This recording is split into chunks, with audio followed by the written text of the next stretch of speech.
How can I make my stream look better? Best OBS settings for streaming. And why does my stream look pixelated? Those are just some of the many questions streamers ask. There are so many tutorials out there which promise the best OBS settings you can find anywhere. But none of them are actually showcasing what those settings do. And furthermore, if the performance cost of some of these settings is actually worth the stream quality improvement. You are here because you want all these questions answered. So I'm going to show you all the tips and tricks that exist inside and outside OBS, while also benchmarking them, so you know what you're getting into. This is going to be a long video, since there are many tweaks and settings we need to cover in order to optimize every tiny bit of your stream quality. So make sure to drop a like and subscribe if you want to see more content like this. And without any further ado, let's fire up OBS Studio and start to break down the settings you want to choose for max stream quality. Wait.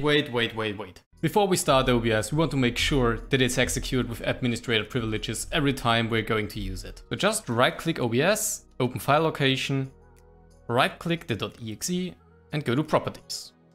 From here on, you want to switch to the Compatibility tab and tick this checkbox. This ensures that OBS gets enough resources to provide a smooth streaming experience even when your PC is maxed out. The OBS team said that this step isn't necessary anymore, but I've encountered some issues with the latest version, so just do this to be safe. Alright, then let's get on with the settings menu. The first thing you're greeted with when opening the settings are the general settings. Good news, you don't need to change any of these settings. They are just here for OBS usability and don't affect the performance at all. We want to head over to the Stream tab first.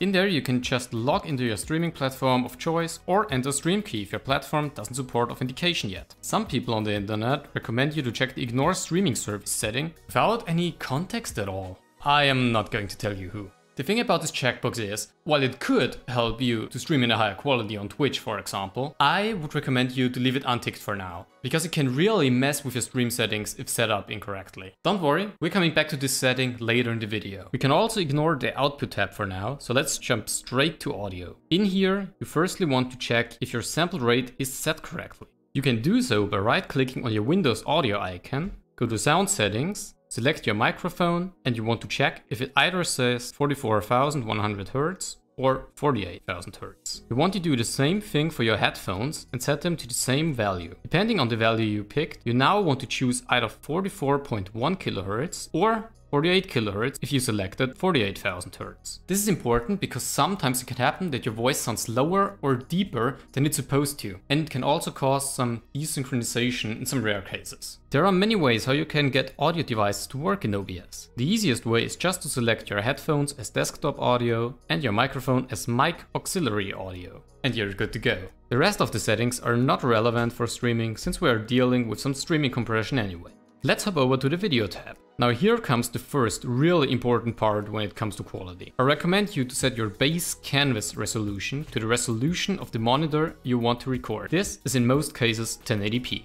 The base canvas resolution determines the size of the black screen where you are going to set up your sources, overlays, alerts and stuff. The setting output scaled resolution is the resolution of your stream. If you want to stream in 1080p but have a 4K monitor, you want to select 1920 times 1080 here. For the best results, it is best to match those two values because rescaling does introduce a bit of quality loss. Also make sure to choose the right frame rate for the footage you're going to produce. If you're only chatting, then you can select 30 FPS. If you're a gamer, I recommend to use 60 FPS. If you need to downscale because you have a 1080p monitor but want to stream in 720p because of maybe your internet connection, then it's a great idea to choose a downscale filter. But which one is the best? Well, let's find out. Here's a comparison of the filters from a 1080p monitor downscaled to 720p with a bitrate of 50 Mbits per second, so more than enough. Even though every filter is listed with a different accuracy and therefore a performance hit, they perform really similar in terms of FPS. The visual results, however, seem a bit different. From the rendering, we can see that the Lanczos filter is looking the sharpest from all of them. And since he's performing similar to all of the other filters, it's best to just go with that. Alright, now let's dive a bit deeper.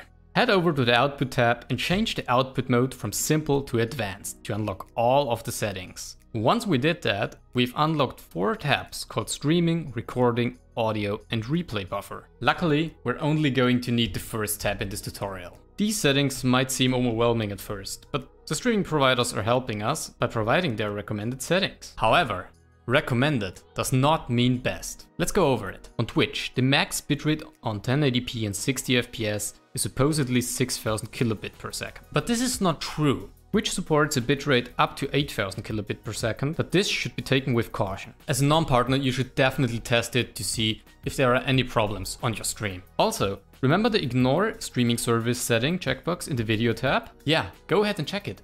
Or otherwise, Twitch would automatically change the settings back to 6000 kilobit per second. YouTube, on the other hand, does not limit your bitrate up until 51,000 kilobit per second. But to be honest, this bitrate is only needed for 4K streams anyway. The only true limitation here is your upload speed. Just take a look at these websites and choose the highest value your PC and your internet is capable of. Here's a comparison of the most common streaming resolutions with the respectable max bitrates.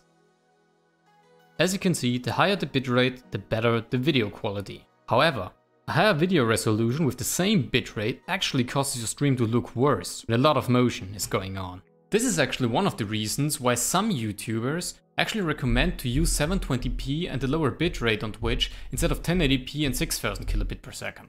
Or go for a resolution in between, like 900p. This not only saves upload speed and a smoother viewing experience for people who watch you from their mobile phone, but also increase the quality because the combination of lower resolution and used bitrate is better than on 1080p. Now, I'm sure you've already stumbled across this option and wondered yourself, what the heck does rescale output do? Sounds exactly like the other option in the video tab, so what gives? The answer is, there is no difference. This option should only be ticked if you want to stream and record your stream in 2 different resolutions. If we take a look on how OBS works, then we first set the base canvas resolution. Let's say it's 1440p. So we want to downscale it to a 1080p stream, so we rescale it. However, because we have a slow internet upload speed, we need to stream in 720p, but we also want to record a YouTube video, but that should be 1080p.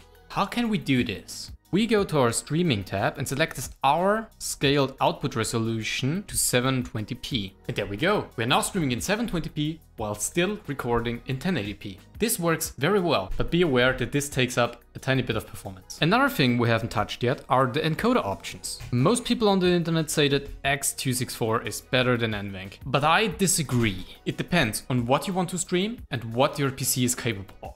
X264 means that all of the processing gets done by your CPU. Encoding with your CPU is very slow and takes up a lot of performance. If you have an NVIDIA GPU though, then you will also see an NVENC option. NVENC is hardware accelerated by the GPU by utilizing its own little chip. Doesn't really cost any performance at all. Now, NVENC always used to look a bit worse than X264, but with the new RTX and 1660 cards, things have changed. If you have an RTX or a 1660 series card, then you already have the new NVENC encoder, which provides similar results than X264 on the faster or medium preset. So which option is better? X264 on dual PC setups, and the slower the preset, the better the quality. On single PC setups, always choose NVENC if you have the option to. You can optimize NVENC to basically look the same than X264 without giving up any GPU performance whatsoever, which then helps you to deliver a stutter-free stream and also play better, because more FPS gets you more kills, right?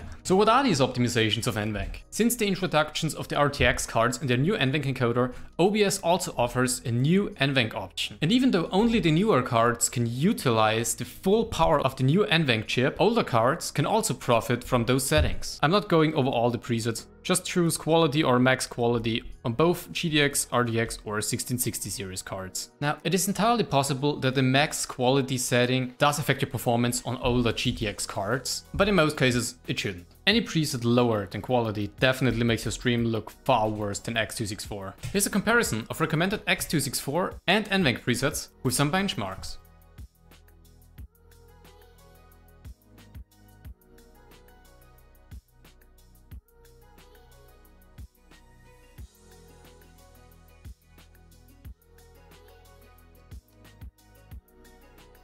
I mean, come on, do you really see a difference? Alright, let's take a closer look at NVENC and the more advanced settings called Look Ahead and Psychovisual Tuning. Psychovisual Tuning enhances the image quality by utilizing the GPU's CUDA cores and is the setting that is enabled by default. Look Ahead tries to predict the changes of the follow-up picture by also utilizing a tiny bit of GPU performance. But how much GPU performance do these features actually take up? Well, let's find out.